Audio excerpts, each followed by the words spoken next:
Welcome to this week's podcast episode. I've brought on my friend Mollie Brown. Mollie, welcome. Thanks for having me. Mollie and I actually met this summer in Marco Island, Florida. We were both attending a life wealth mastery 8-day seminar, and she happened to be my roommate, which so happy that happened. But Mollie, give a little background. Where do you live and what do you do? Okay, so I live in southern Missouri. I'm originally from Kansas City, Missouri, but I've relocated down this way. And what I do, I have a health food business, and I'm also an ER nurse. And so what is this? It's Juice Plus, but for those who've never heard of it, what's Juice Plus? Juice Plus, it's produce powders in a capsule or in a gummy form for kiddos. And it's just 30 different fruits and veggies that are dehydrated and encapsulated to help bridge the gap between what we do eat and what we should eat. So is it a vitamin for them, or it's a supplement to get them those nutrients? It's technically not vitamin or supplement. It's just whole food. So that's like the coolest thing is that all the products have a nutrition label. So that kind of sets them apart. And that it is how it's processed. It's picked when it's vine ripened and dehydrated.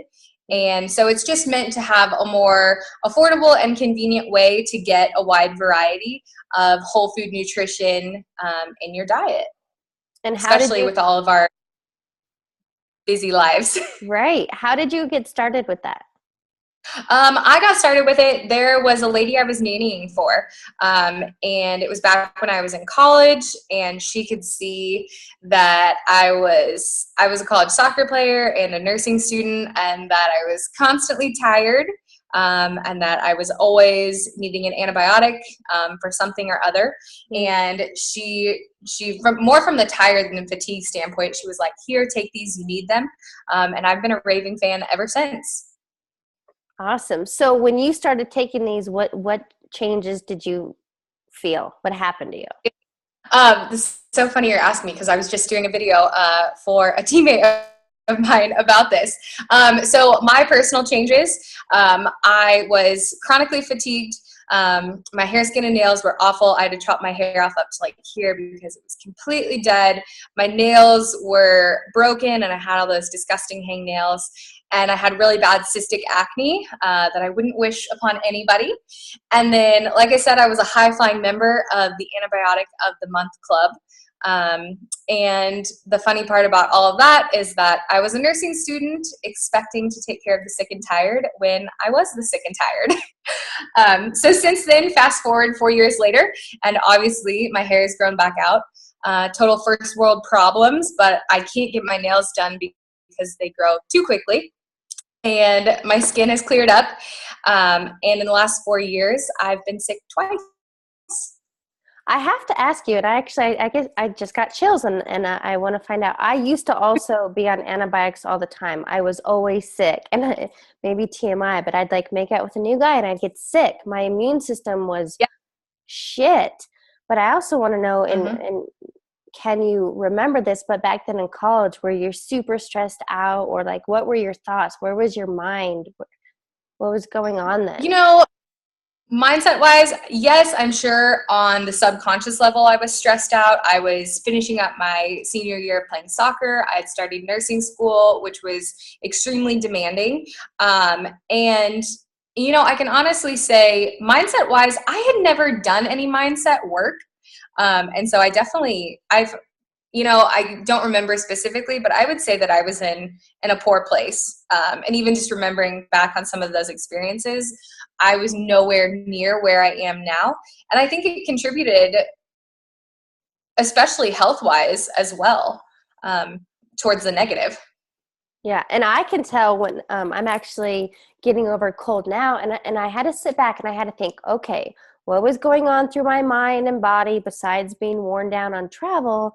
Because I haven't been sick in forever. And so I realized what was going on up here in my head because I fully believe in dis-ease. So, that's something I'm figuring out too.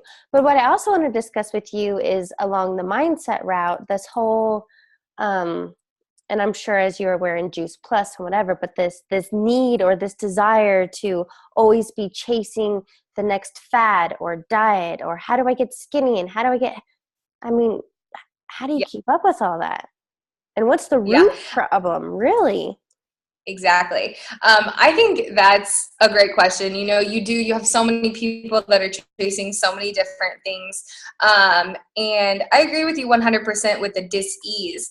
And that until you get your mindset right, none of those are going to work for you. I think there's something that works for everybody. But until you get yourself right, it doesn't matter like how much kale you eat or how much alkaline water you drink, how much yoga you do, or how many supplements you take. If your mindset isn't right, if your heart and your head aren't right, you're unhealthy. It doesn't matter still. And what I'm trying to think right now, biggest loser, or actually somebody I know that he was on my podcast months ago, but it's one of those, it's like a snap, it's a choice, it's a change, something happens, something clicks in their mind, and they're like, fuck it. That old way of living, that fat, lazy, unhealthy behaviors isn't going to be me anymore. And it was their mindset change. I had a girl on, actually, she gained 40 pounds her freshman year of college. 40. Yikes. And I was like, how did you do that? That's kind of amazing. And she's now she's extremely fit, a fitness instructor, but what happened for her is she was a bartender she was like the bar back in college. She wanted to be the bartender, but they were the healthy, fit girls, and she's like, I want to be that. And that's what snapped for her. That's wild. It's crazy what will snap for everybody, what's going to get you in that mindset to make a change. No. Well, and on that note, go ahead. Well, and I was just going to say, and what reminds you of like who your truest self is, like that wasn't her truest self, that gaining 40 pounds. And so that's where I think it's really cool to see like the mindset trigger of, okay, what's going to do it for you? Yes. And I think even for me, I realized, and I heard this somewhere else, I forget where, but it was this guy talking about, I think he was talking about Oprah or whatever, but you can't chase, you don't need another trainer. You don't need to sign up for another gym. It's not the next fad diet. It's not going and getting a jump rope. And because I've done all those things. And so we keep seeking all these external things to change an internal issue. And for me, it's kind of like a lot of people, right? Stuff emotions, they numb emotions by food or alcohol. Mm-hmm. So I think you just have to find a healthier outlet. Maybe it's running, or maybe it is yoga, and stop doing those shit behaviors so that you can have. Exactly. I think you've got to, they've got to identify like, what are those comforts? Is it the alcohol? Is it the food? What is it? And then make a conscious effort every day to stay away from those, but not just stay away from them, but change their identity and saying, I don't do that anymore. I don't eat this. I don't drink, I don't smoke. I'm not a smoker. You have people who will quit, but they're still, I used to be a smoker. Nope. You just completely remove that from your identity. And, if you want to get to somewhere, you kind of have to act like you're already there. Yeah. So, you use those words. There's so much power in words and affirmations and who you are and who you're trying to become. Kind of a fake it till you make it. But, if you don't start changing those things, you're never going to get there. And I think what you're totally touching on is changing your story. So it's changing those old beliefs of who I was. And you don't have to get stuck in that. That's maybe who you were yesterday or last week or last year. You can decide today, right now in this moment, that's not who you want to be anymore. Exactly. I had heard recently a mentor of mine, she was talking about, she had gone, I think it was at Business Mastery actually. They had talked about state, story, strategy. Yeah. And so I think it's really important, that you show up for yourself. You show up in that higher energy state. And what are your daily methods of operation that are going to put you in that state every day? Or if you're in a poor state, they're going to pull you out of it. And then, like you said, changing your story, recognizing what used to be your story and where your story is, and then adopting a strategy to work with all of those things. Yes, that is powerful. And what we learned, actually, I was at that Yeah. event, but this state story strategy is, we were taught, most people were, it goes in that order. You work on your state, and for those that don't understand, what does it mean to be in a state? State means it's your physiology, it's your body, it's your language, it's your vibration, more or less, your energy. So when you're in a peak state, when you're vibing high, you're in your power stance or whatever, once you're in that peak state, then you create that now powerful new story, and then you can come up with the strategies for whatever change you want. But most people work backwards, and that's why they try to come up with a strategy and then create their story, and then no, that's not It not doesn't how work. it works. Yeah. Yep. And speaking of that, what you also mentioned, a daily routine. So, I mean, do you have something? What does that mean to you? I do. And this has been a lot of work for me. I didn't know what a DMO was, I just kind of flew by the seat of my pants. But I have a pretty strict daily method or rituals that I do every day. A lot of mornings start early morning for me. Whether most mornings it's 4 o'clock in the morning, because even if I'm working night shift, that's typically a good time that I can, focus on myself. Or if it's a day when I'm off, I'm just up early before the rest of the world is, and have that focus time. I start with something simple. I like a warm glass of lemon water in the morning to get, to wake my body up. Something else I also do first thing in the morning, I respond to any messages that I've had, and I always tell people happy birthday. I'm like a big believer in, sending those positive vibes out for them. I follow up with all my social media posts in the morning, so that as the day goes on, I can continue to follow up. I do most of my posts in the morning as well. So throughout the day, it's mostly follow up and not creating new content. I obviously take my capsules, give myself my life force in the morning. And probably my biggest thing, I feed my mind, whether that's a video, whether it's a podcast, whether I'm reading a book or listening to Audible. I'm a firm believer in starting your morning off in that positive state. So I like to feed my mind. And with feeding my mind, I also do my morning affirmations. I have this awesome deck of cards that I pick out my few for the day, and those are my truths, and I stand by them. I also try to get movement in. I check in with my team and how I can support them. And it's all just based around taking care of myself so that I can show up 100% for everything else that I need to do in the day, and for everyone else that I need to support. It's that whole oxygen mask example. If you don't take care of you, you can't help others.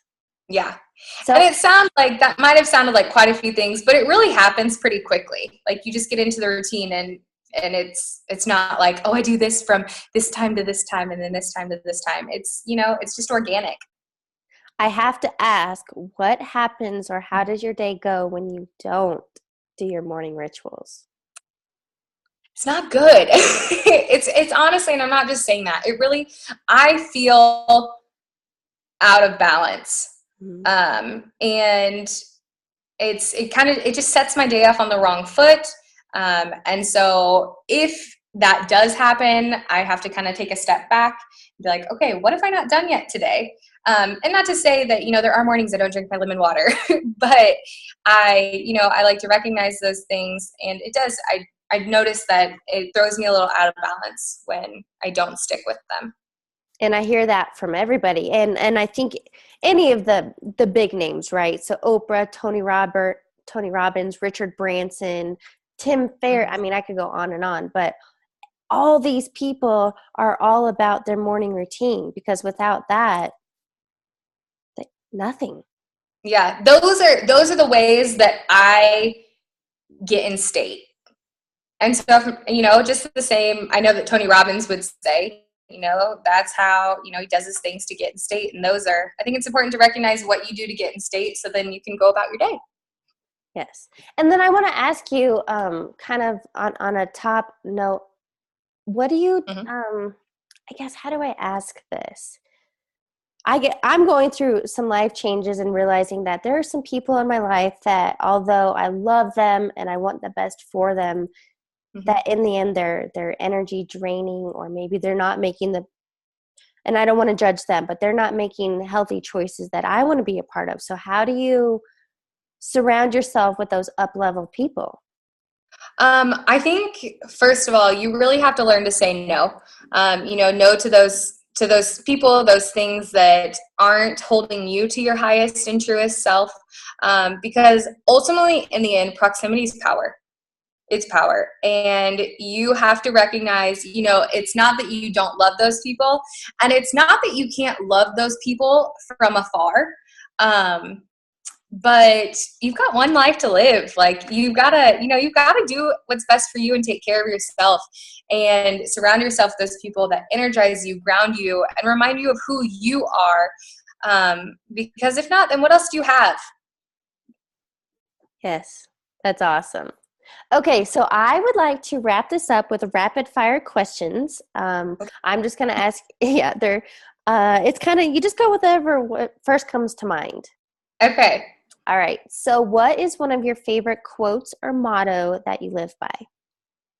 Oh gosh.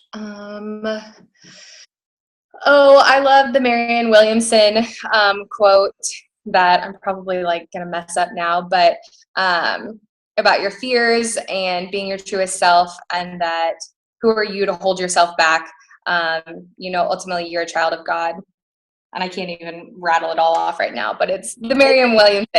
Our The one deepest fear. that we're inadequate, but that we're powerful beyond measure. Exactly, that's Yes. it.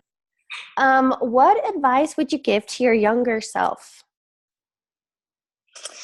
you know, my younger self, I would go back to what you were saying about getting rid of those negative energies and focusing on that proximity being power, and really, learning all of this stuff sooner.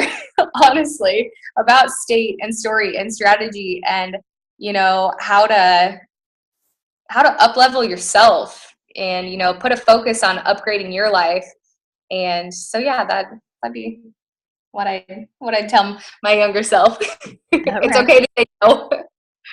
And final question, what book are you reading or that you highly recommend?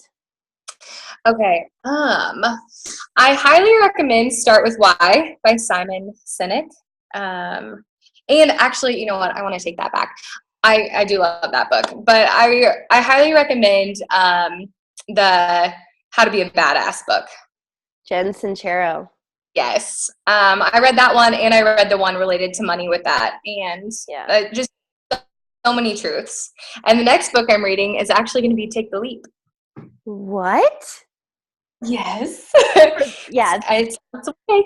that's awesome. Well, thank you. And, Yeah. and back to that. So Jen Sincero, she wrote, "You are a badass and you are a badass at making money." And I've read both of them multiple times because Jen is so, first of all, I just love her personality.